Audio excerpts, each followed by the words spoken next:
मसूरी में माननीय राष्ट्रपति श्रीमती द्रौपदी मुर्मू के साथ 97वें आधारिक पाठ्यक्रम के समापन समारोह में प्रतिभाग करने पहुंचे मुख्यमंत्री धामी। राष्ट्रपति मुर्मू ने अपने संबोधन में क्या कहा, आइए देखते हैं।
लाल बहादुर शास्त्री राष्ट्रीय प्रशासन अकादमी के सभी वर्तमान और पूर्व अधिकारियों की भी मैं प्रशंसा करती हूँ, जिन्होंने बड़े ही लगन और मेहनत से हमारे देश के चुने हुए ब्रिलियंट माइंड्स को एवल सिविल सर्वेंट के रूप में ढाला है। आज इस सभागार में आने से पहले मुझे यहाँ पर एक नया हॉस्टल ब्लॉक और मेस अरेना, पोलो फील्ड और अन्य कई सुविधाओं का उद्घाटन करने का अवसर मिला। मुझे विश्वास है कि इन नई सुविधाओं से प्रशिक्षु अधिकारियों को और अधिक सहूलियत होगी। ये बहुत ही खुशी की बात है कि आज से पर्वतमाला Himalayan and north east outdoor learning arena का निर्माण कार्य शुरू हो रहा है, जो सिविल सर्वेंट्स और प्रशिक्षुओं के लिए हिमालय और भारत के पूर्वोत्तर क्षेत्र के बारे में एक ज्ञान कोश का काम करेगी। प्रिय प्रशिक्षु अधिकारीगण, आज जो मैं आपको संबोधित कर रही हूँ तो मेरे स्मृति में सरदार वल्लभ भाई पटेल के शब्द गूंज रहा है। अप्रैल 1947 में सरदार पटेल IAS के प्रशिक्षु बैच से मिल रहे थे। देश अभी आज़ाद नहीं हुआ है, लेकिन इस बैच का भारतीयकरण हो चुका था। उस वक्त उन्होंने कहा था, and I quote, we must expect and we have a right to expect the best out of every civil servant in whatever position of responsibility he और सी में बी, अनकट। आज हम गर्व से कह सकते हैं कि सिविल सर्विसेज के लोग इन अपेक्षाओं पर खरे उतरे हैं।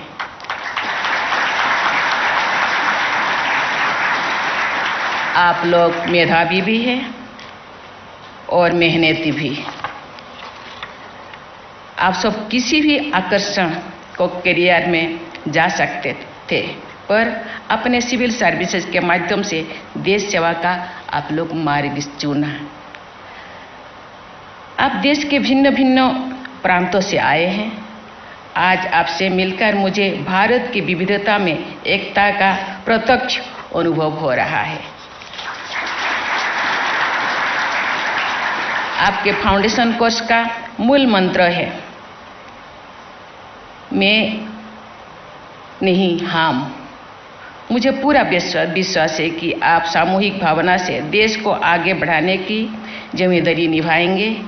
आप में से कई अधिकारी आने वाले 10-15 वर्ष तक देश के एक बड़े भाग का प्रशासन चलाएंगे, आम जनता से जुड़े रहेंगे। आपके सपनों का भारत कैसा हो, इसको आप मूर्त रूप दे सकते हैं। विभिन्न सर्विस के आप सभी 455 प्रशिक्षु अधिकारियों ने इस एकेडमी का मोटो दिखा ही होगा, शिलंग परम भूषणम, अर्थात character is the highest virtue. आपके प्रशिक्षण की पद्धति कर्मयोग के सिद्धांतों पर आधारित है, जिसमें कैरेक्टर की बड़ी महत्ता है। हमारे पूर्ववर्ती राष्ट्रपति प्रणब मुखर्जी ने प्रशिक्षु अधिकारियों को संबोधित करते हुए संविधान के प्रति सम्मान और निष्ठा का भाव रखने को कहा था। मैं भी इस बात को दोहराना चाहती हूँ। आपको समाज के वंचित वर्ग के लोगों के लिए संवेदनशील रखनी होगी। एनोनिमिटी, एबिलिटी और ऑस्टेरिटी ही एक सिविल सर्वेंट्स का आभूषण है। यही गुण आपको पूरी सेवा अवधि में आत्मबल देंगे। आप अपने प्रशिक्षण के दौरान जिन मूल्यों से अवगत हुए हैं, ये मूल्य सिर्फ सैद्धांतिक दायरे तक ही सीमित नहीं रहनी चाहिए। देश की जनता के लिए काम करते समय आपके सामने अनेक चुनौतियां और कठिनाई आपके सामने आएंगे। उन परिस्थितियों में आपको इन मूल्यों का अनुसरण करते हुए पूरे आत्मविश्वास के साथ काम करना होगा। भारत को उन्नति और विकास के पथ पर अग्रसर करना, देशवासियों के उत्थान का मार्ग प्रशस्त करना आप सबकी संवैधानिक जिम्मेदारी भी है और नैतिक अंतर्दायित्व भी है। समाज के हित का कोई भी कार्य सभी कुशलतापूर्वक संपन्न हो सकता है जब सभी भागीदारों का साथ लेकर चला जाए। समाज के सभी वर्गों और समुदायों की भागीदारी से किया गया कार्य प्रत्येक दृष्टिकोण से उत्कृष्ट होता है।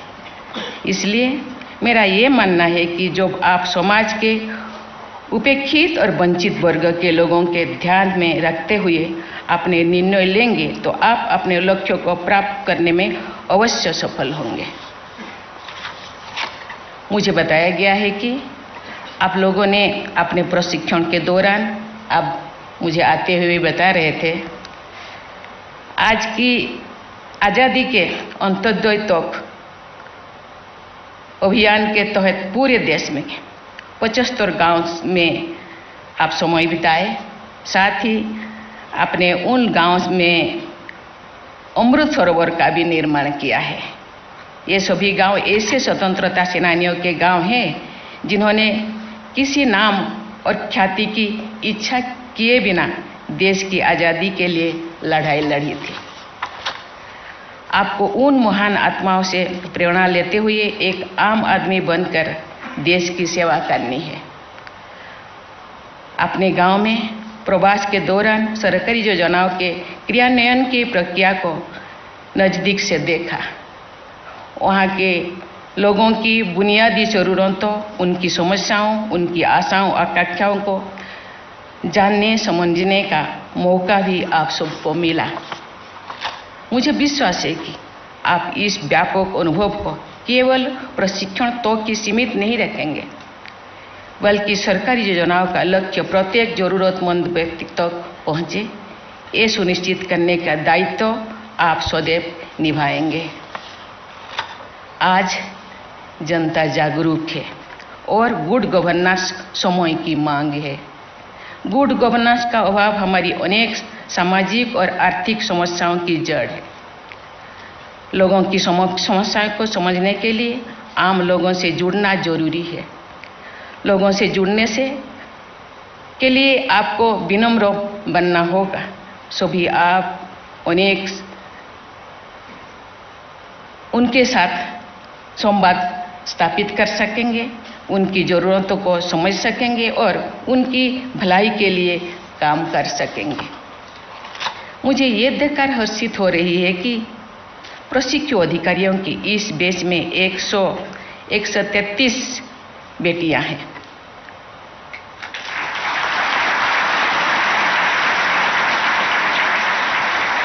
हमारे देश के सर्वांगीण विकास के लिए महिलाओं और पुरुषों दोनों का योगदान महत्वपूर्ण है। इसलिए मैं आप सबसे, विशेषकर बेटियों से अपील करूंगी कि आप अपनी सेवा के दौरान जहां भी रहें, लड़कियों को आगे बढ़ने के लिए प्रोत्साहित करते रहें।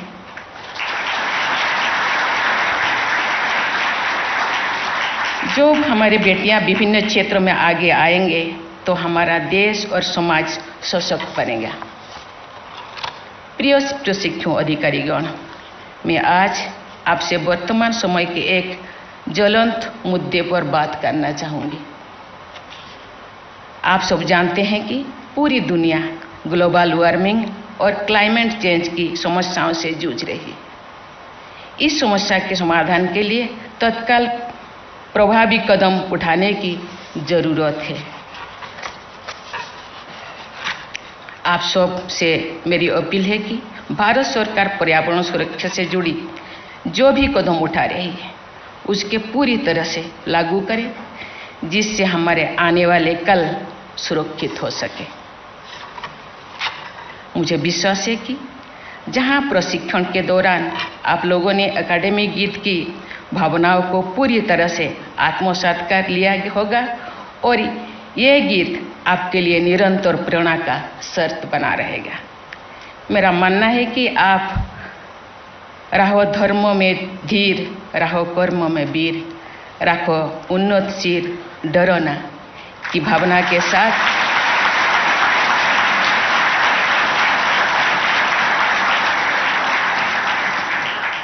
के साथ मौसूरी बालों कर्मयोगी के रूप में देश को प्रगति के पथ पर आगे ले जाने के लिए पूरी तरह से तैयार और समर्थ है। आपकी इस यात्रा में मेरी शुभकामनाएं आप सभी के साथ है। प्रिय प्रशिक्षु अधिकारीगण, आप आज़ादी के अमृत काल में सिविल सर्विसेज में प्रवेश कर रहे हैं। अगले 25 वर्षों में आप लोग देश के सर्वांगीण विकास के लिए नीति निर्माण और उसे लागू करने के महत्वपूर्ण भूमिका निभाएंगे। आज मैंने इस एकेडमी में वॉकवे ऑफ सर्विस का उद्घाटन किया, जहां प्रत्येक वर्ष प्रशिक्षु अधिकारियों द्वारा निर्धारित किए गए उनके राष्ट्र निर्माण के लक्ष्यों को टाइम कैप्सूल में रखा जाएगा। मुझे बताया गया है कि इन टाइम कैप्सूल्स को वर्ष 2040 में उन अधिकारियों द्वारा स्वयं खोला जाएगा जिन्होंने अपने राष्ट्र निर्माण लक्ष्यों को कैप्सूल में रखा है। मुझे विश्वास है कि आप लोगों ने इस टाइम कैप्सूल में हमारे देश को इसके आज़ादी के शताब्दी वर्षों तक आधुनिक, आत्मनिर्भर और सशक्त राष्ट्र बनाने का लक्ष्य रखा ही होगा। मेरा विश्वास और मेरी आपसे अपील है कि आप स्वयं निर्धारित किए गए अपने लक्ष्यों को सदा याद रखें और उनको पूरा करने में निष्ठापूर्वक जुड़े रहें।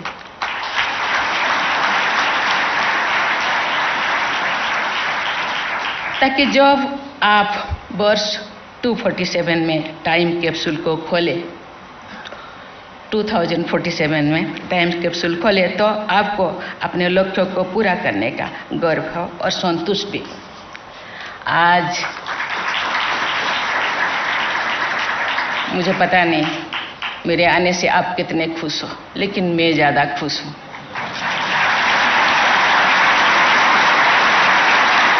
क्योंकि मैं यहाँ आने से ज़्यादा प्रभावित हूँ, ज़्यादा संतुष्ट हूँ, ज़्यादा खुश हूँ। मसूरी के नाम हम सुने थे, कभी आए नहीं थे, क्योंकि यहाँ देश के बनाने वाला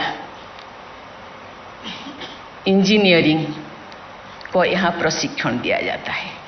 मैं इंजीनियर आपको इसीलिए कहती हूँ, आप चीफ इंजीनियर भी है, एग्जीक्यूटिव इंजीनियर भी है, क्योंकि आप देश को बनाते हैं, सशक्त करते हैं।